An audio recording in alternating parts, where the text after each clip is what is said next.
Hi, and welcome back to the channel. We're doing things a little differently here on this episode. We're looking at the communication book by Jennifer Willis Rivera, The Essential Guide to Intercultural Communication.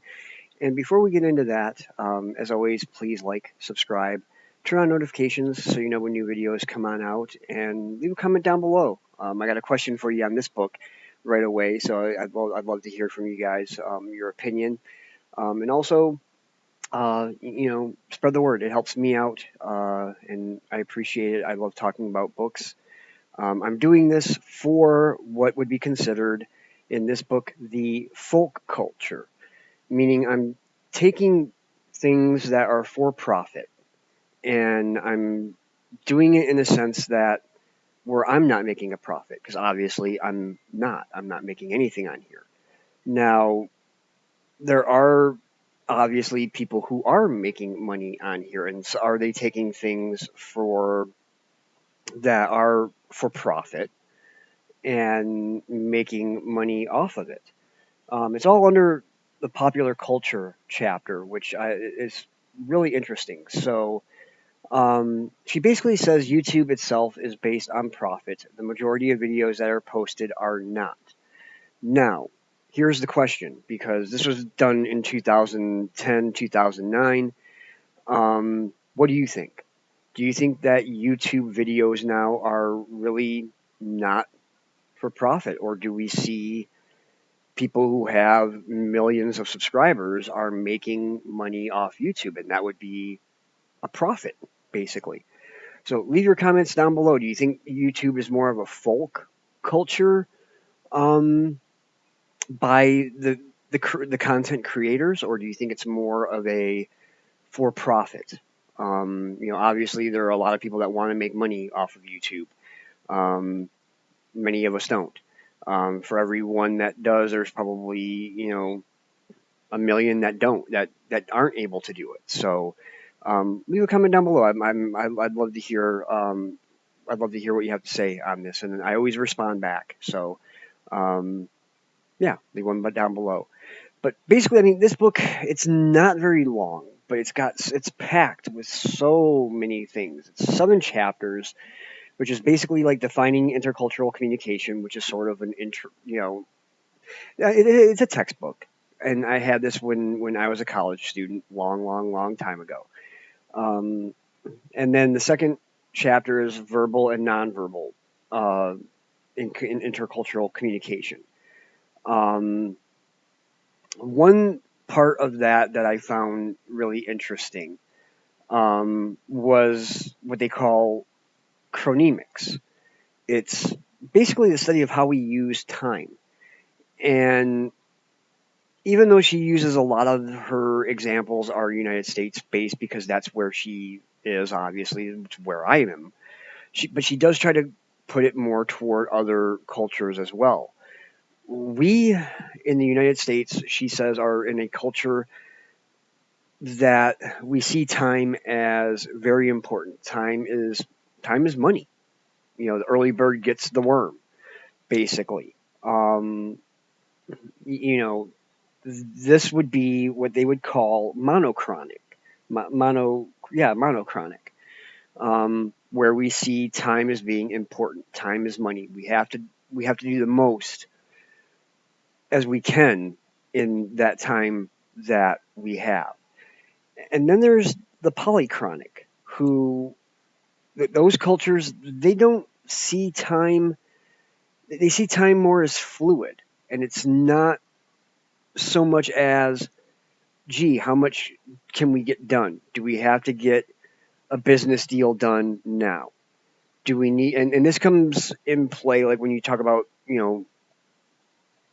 intercultural communication within organizations and businesses that are doing, business throughout the world. United States companies, they want like that. They want to see a deal done fast. In the polychronic, it's like, no, it's probably going to take you 2, maybe 3 meetings to get a deal done, if it gets done. So I thought that was interesting, and it was one thing that I did not really at least know of or remember from my college days.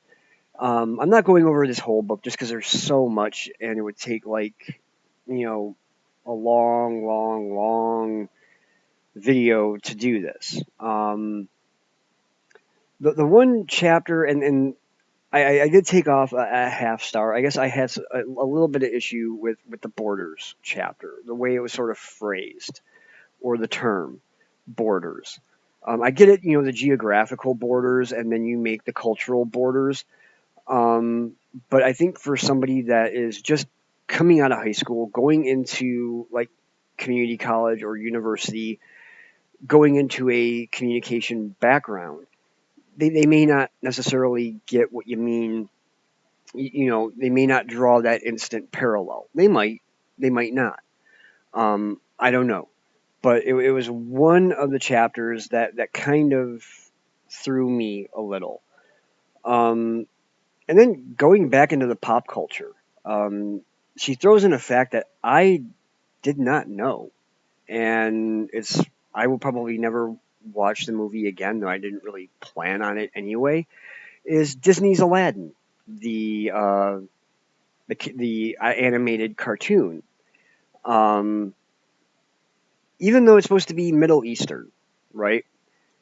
We don't hear any Middle Eastern accents. Even though the villain, well, let's put it this way: Jasmine and Aladdin are basically portrayed as white skin, not Middle Eastern. The villain has, the darker skin, the bigger nose, um, and you have just, and he has an accent that's not necessarily Middle Eastern, but there's an accent which gives us that notion of, whites being good, the people of color. And when I say people of color, I'm not talking just about African Americans. I'm talking about, she's talking about, Middle Eastern, Hispanic, Latino, Asian, anything that is not white Caucasian would be considered a person of color. Um, but here's the fact that I didn't know, and it's interesting. Considering that this is a movie that's supposed to be about Middle Eastern people, Aladdin was actually based, like looks wise, was actually based on Tom Cruise. Go figure. So yeah, I probably will never watch that movie ever again. Though I didn't really plan on ever watching it again anyway. But I just felt that was interesting too. Let me know your thoughts about that one down below. I'd love to hear what you think of that. Do you see the resemblance there, or do you think she's reaching? You know, um, Let me know. I'd love to hear from you. And again, I always respond to comments that you know that I that I get, because I love hearing from you guys. And another thing that she really talks about that obviously catches my eye is books within popular culture. And when she talks about this, she's talking more. She talks more from like children's picture books, because I mean, obviously, I think books that we read or books that like I read on this channel, um, I can very easily be, I can close. I can basically be reading and have my mind as like a film projector, and I can visualize all the different characters. And when I do that, I'm not choosing necessarily an all white cast. I pull certain, like I think of like some actors or actresses that I know, and I pull them. Um, and there, for instance, there was a character in the Wheel of Time going way back that I read a few years ago, and one of the characters that came out of like the desert, instead of picking just like a white person for it, I picked Tandy Newton, who is English, but she is, I guess you could, African English. If you're not familiar with Tandy Newton, you might know her more now from she was in Interview with the Vampire. She had a very small role there. She was in The Journey of August King, and a few others. I knew her. I like some of her older movies more when she was younger. Um, when she used her accent, not the slave way of talking. Um, and she was also in Oprah's Beloved. That's probably where you would know her more from. But she talks about just the top books for children, illustrated books, or top 10 children's books, and that like in one poll, only two had somebody of color as the main character, and in another poll, there was only one in the top 10. There was only one person of color within that within that list, and it makes you think. I mean, you don't think about this stuff on an everyday basis, and that's why sometimes I like to go back and read the academic stuff. My wife looks at me like, "Why are you reading this? And you're actually going to do a video on it too? Why?" Sometimes I like to go back to this because it makes me think, and it makes me evaluate where we are in our culture, where we are as a society, and are we better off now than we were, say, maybe 10, 15 years ago when this was written? I don't know. I'd like to think so because I have African American coworkers that I get along with. I work with African American children, and I don't see them as any different. My kids are friends with African Americans and Muslim Americans, and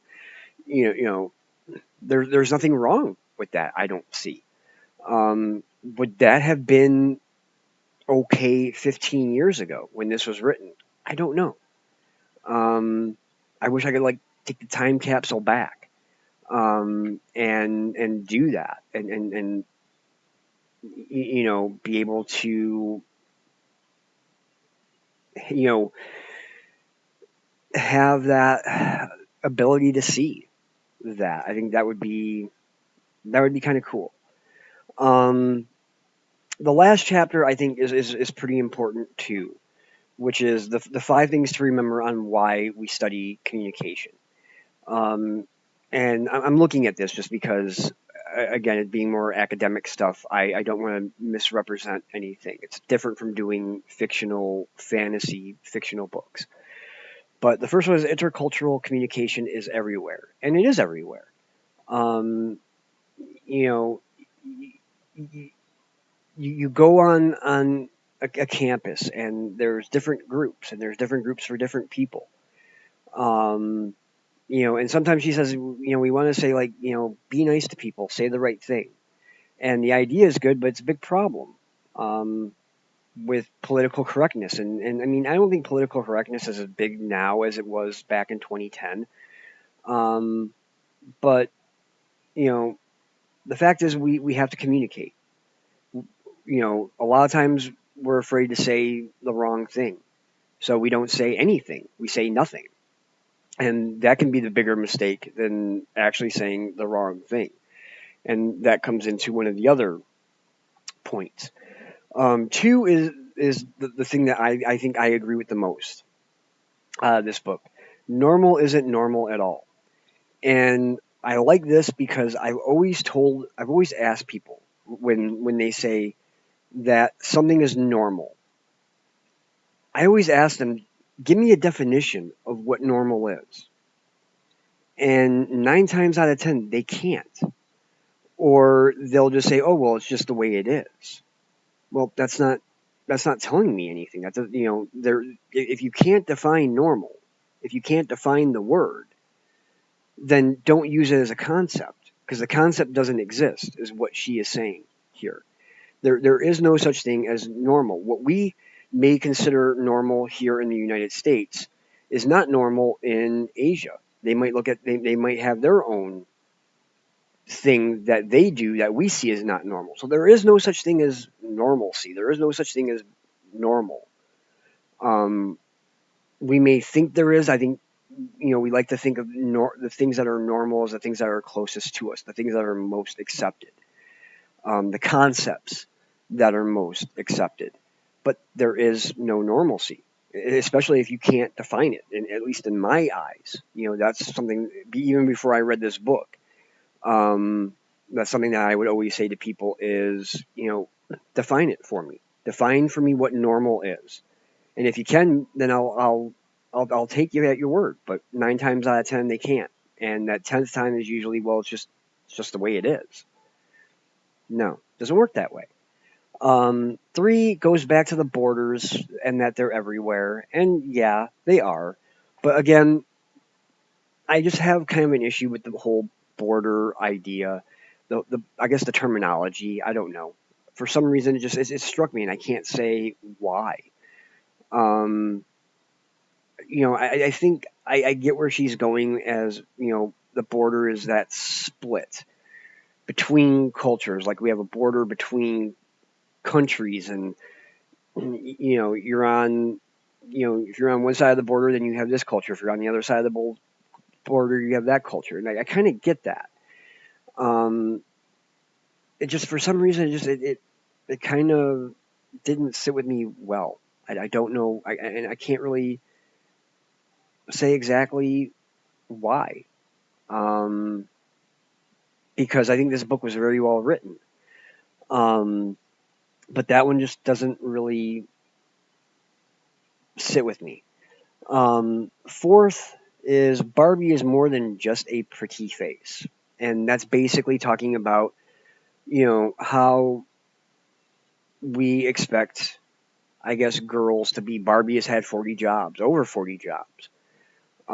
You're expected to be, Barbie is this very thin, white, blonde doll that is supposed to be, attractive and gorgeous. And it's supposed to be, if you are a girl, at least in the United States, this is what you need to aspire to be. And it's not necessarily right, but it's kind of what I think gets thrown out there in this. And that debate's gone on for a long, long time. And there's things in here about how, Barbie's never had a girlfriend and Ken's never had a boyfriend, but there was a Ken doll that had like this kind of flowery vest, and the homosexual population basically bought up. They were buying that Ken doll, and Mattel finally pulled that Ken doll because it was considered to be, it was seen to be a homosexual doll, even though it's according to her, when this was written, it was the top selling Ken doll of all time. So Mattel's even willing to throw profit under the bus to try to keep that cultural norm. And I'm going to use the word norm because I hate it, but it's the way that they see it. Heterosexuality is the normal. Homosexuality is not. Well, again, there is no normal. Maybe if you want to argue natural, unnatural, then you might have something there, but not normal. Normal doesn't quite, again, it doesn't work with me. And the 5th thing is things aren't always what they seem. And you can kind of take the example she uses here, and she's married to a Latino man. And there are a few times where she talks about this bar in her college town that had Latino night. And one night she's there and she's talking about, she's talking to him, and this is before they're married and all of that. But he's talking about a Latino TV show, and she's like, "Well, because you're Mexican, And he stops her. And he's like, "I'm not Mexican. I'm like Puerto Rican and Nicaraguan." So it's like, she says, "Open mouth, insert foot," basically. So, we're going to make mistakes in intercultural communication, and it's okay to make mistakes, but we need to learn from those mistakes. And if we can do that, then we're going to be okay. Um, but you have to keep trying. You have to keep doing it. And I found the book very well written. Um, I gave it 4.5 stars.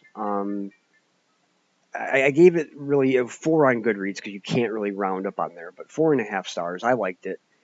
There's a lot of information in here. Um, I can't really say I would recommend reading it because unless you don't mind academic stuff, then maybe you might like this. But yeah, 4.5 stars. I liked it.